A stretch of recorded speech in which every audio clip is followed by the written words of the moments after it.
Hello दोस्तों। आपके लिए IC 38 फर्स्ट सेक्शन का 25 पावर कॉन्सेप्ट लेके आया हूँ। बहुत ध्यान से सुनिएगा। और ये 25 पावर कॉन्सेप्ट जो है उसके ऊपर अगर आपका थोड़ा सा भी होल्ड आ जाए, अगर आप समझ लेते हो, तो आपके लिए फर्स्ट अटेम्प्ट में पास करना एकदम निश्चित है, गारंटेड है। So welcome to my channel, जिसका नाम इंश्योरेंस एग्जाम रिफ्रेशर एकेडमी है। मेरा नाम अभिषेक दे है। मेरे साथ जुड़े रहेंगे।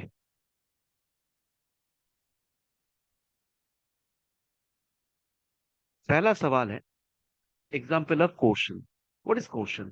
Question is somewhere some people जब वो प्रेशर दे के प्रेशर अप्लाई करते हैं और वो क्रिमिनल मील से अगर प्रेशर करते हैं, उसको बोलते हैं क्वेश्चन। तो आपके पास बहुत सारा क्वेश्चन आएगा, आ सकता है। तो आपके पास अगर ऐसा टाइप का आंसर ऑप्शन आता है आंसर में कि रामलाल थ्रेट कर रहा है श्यामलाल को कॉन्ट्रैक्ट में साइन करने के लिए, तो जरूर उस पर टिक कीजिए।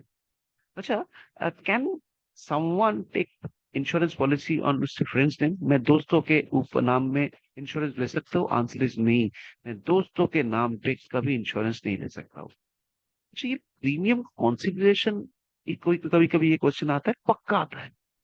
प्रीमियम मतलब इंश्योरेंस का जो प्रीमियम है वो है कॉन्सिडरेशन। कॉन्ट्रैक्ट में बहुत सारा इंपॉर्टेंट एलिमेंट रहता है, उनमें से प्रीमियम कंसिडरेशन को बोला जाता है। कंसिडरेशन इज एक एलिमेंट है बहुत इंपॉर्टेंट, और ये है, इसको बोला जाता है प्रीमियम। मिस रिप्रेजेंटेशन, इसका मतलब इनएक्यूरेट इंफॉर्मेशन। अगर इनएक्यूरेट इंफॉर्मेशन हम देते हैं तो हमारा कॉन्ट्रैक्ट नल एंड वॉइड हो सकता है।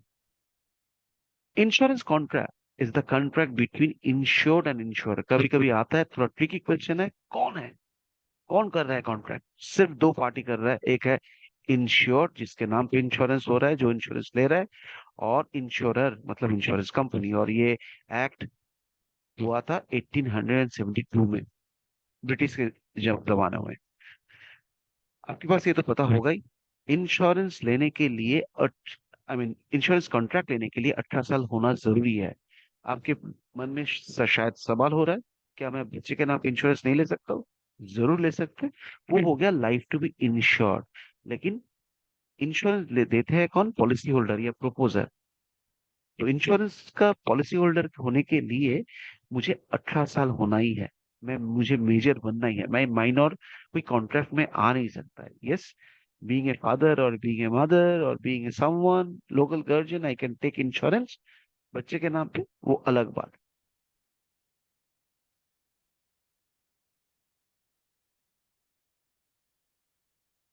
यूगरी में फिट है, इसका मतलब है अटमोस्ट गुड फेथ। बहुत इंपॉर्टेंट है, इसमें से पक्का दो तीन क्वेश्चन आएगा, थोड़ा सा ध्यान से सुनिएगा। इसका मतलब nothing but disclosing known material facts. मैं जिसके नाम पे इंश्योरेंस ले रहा हूँ, मेरे नाम पे इंश्योरेंस ले रहा हूँ, या मेरे बच्चे के नाम पे इंश्योरेंस ले रहा हूँ, या जिसके नाम पे इंश्योरेंस ले रहा हूँ, या किसी एसेट के ऊपर इंश्योरेंस ले रहा हूँ, तो उसके आसपास इर्द गिर्द जितना भी फैक्ट्स आपको लगता है जिसको रिस्क जिसके ऊपर रिस्क निर्भर करता है, वो इंफॉर्मेशन मुझे इंश्योरेंस कंपनी को बोलना पड़ेगा।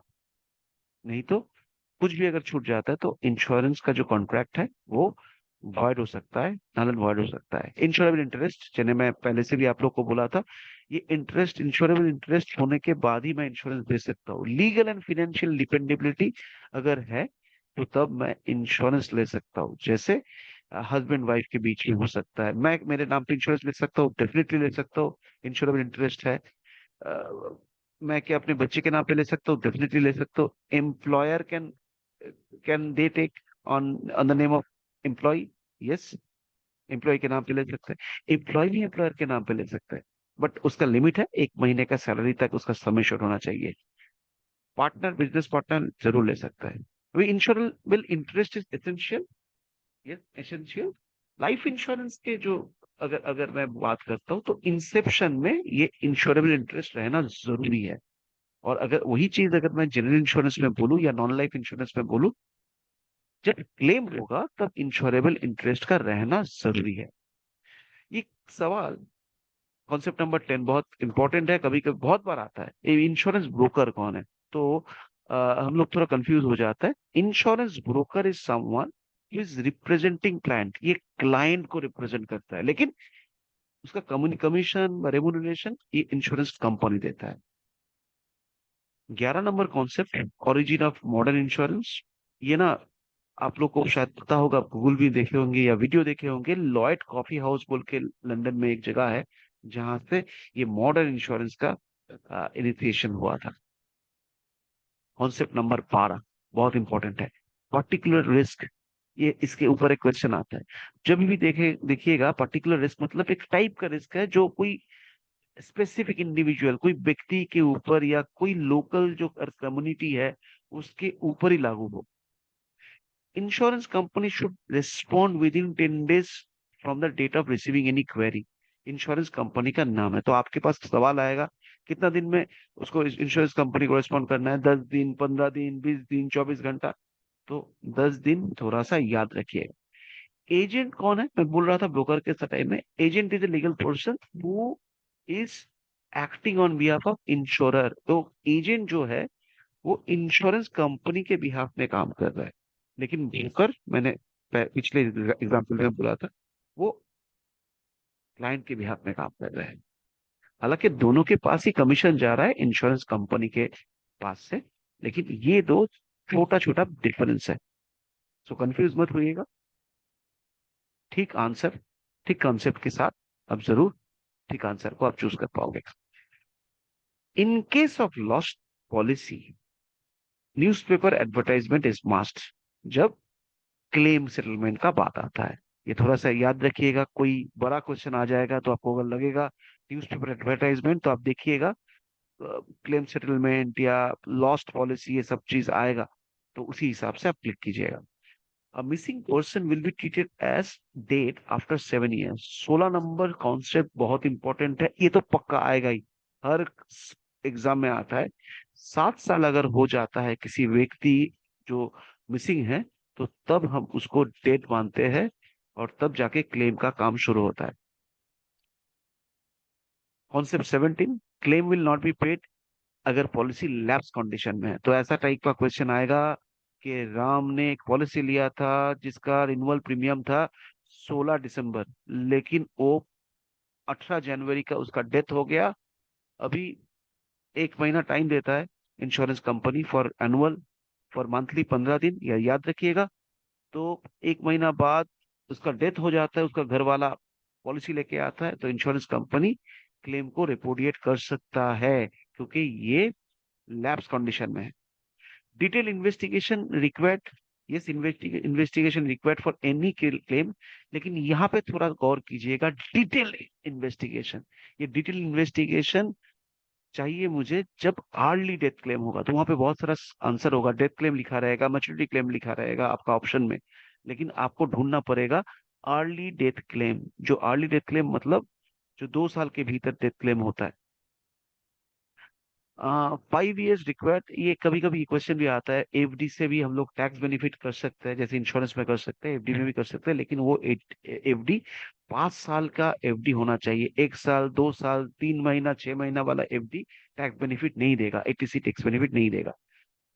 These the insurance company initiate the process well in advance for maturity claim। मतलब मैच्योरिटी क्लेम जब आ रहा होगा तब किसी को क्लेम करने का जरूरत नहीं है, डेथ क्लेम में करना जरूरी है। इंश्योरेंस कंपनी को पता नहीं चलता है किसी किसी का मौत या कोई एसेट लॉस अगर होता है, लेकिन मैच्योरिटी अगर है, अगर लाइफ इंश्योरेंस में जहाँ पे मैच्योरिटी बेनिफिट रहता है, वो मैच्योरिटी से आने से पहले ही इंश्योरेंस कंपनी ये प्रोसेस, क्लेम प्रोसेस को इनिशिएट कर देता है। ये सवाल बहुत बार आता है, 70% ओकेशन में मैंने देखा हुआ ये क्वेश्चन आता है, प्योर रिस्क। ये प्योर रिस्क की इंश्योरेबल रिस्क है। जो प्योर रिस्क नहीं है उसमें उसको हम इंश्योरेंस से कवर नहीं कर पाएंगे। प्योर रिस्क का मतलब, मैं मेरे हाथ में एक मोबाइल फोन है, अगर ये चोरी हो जाता है तो मेरा लॉस ही होगा, इसमें लाभ होने का कोई मतलब नहीं है, चांस नहीं है, संभावना नहीं है। लेकिन अगर मैं बोलूं आज इंडिया के साथ पाकिस्तान का मैच है, इंडिया हार भी सकता है, जीत भी सकता है। हार सकता है वो वाला पार्ट तो रिस्क में आता है, लेकिन वही इंसिडेंट में, वही खेल में वो जीत भी सकता है। शेयर मार्केट में मुझे मुनाफा भी हो सकता है, मेरा लॉस भी हो सकता है। तो जब मैं जब जब जब जहाँ पे दोनों का ही ऑप्शन है, तो उसको प्योर रिस्क बोला नहीं जाता है। प्योर रिस्क मतलब जहाँ पे सिर्फ लॉस होगा, नहीं तो कुछ नहीं होगा। जैसे किसी का डेथ, जैसे जहाज को डूब जाना, जहाँ पे सिर्फ लॉस होगा, तो वही रिस्क को हम इंश्योर कर सकते हैं। 22 नंबर, ये कभी कभी आजकल मैं देख रहा हूँ ये सवाल आ रहा है, हॉस्पिटल केयर राइडर बोल के एक राइडर है, बहुत सारा राइडर है, एडीबी है, एक्सीडेंटल डेथ बेनिफिट है, लेकिन ये थोड़ा सा नया है। ये हॉस्पिटल केयर राइडर में आप हॉस्पिटल क्लेम्स को सेटल कर सकते हो। अच्छा, ये भी आता है रिस्क रिटेनिंग। इसका मतलब क्या है, कभी कभी कस्टमर लोग हम लोग को बोलेंगे नहीं हम लोग इंश्योरेंस नहीं करेंगे, तो विच मीन्स उसका जो रिस्क है वो खुद के ऊपर वो रख रहा है, वो उसको ट्रांसफर नहीं कर रहा है। तो ये कहानी, आपको एक कॉन्सेप्ट दिया जाएगा, ये एक छोटा सा 3-4 लाइन का क्वेश्चन सवाल दिया जाएगा, जहाँ पे आपको ढूंढना पड़ेगा रिस्क रिटेनिंग। ये अगर ऑप्शन है तो आप उसको ऑप्शन को जरूर चूज कीजिएगा। 24, मिसरिप्रेजेंटेशन अवॉइडेबल कॉन्ट्रैक्ट, ऑलरेडी मैंने बोला, यस, अगर मिसरिप्रेजेंटेशन होता है तो अवॉइडेबल होगा।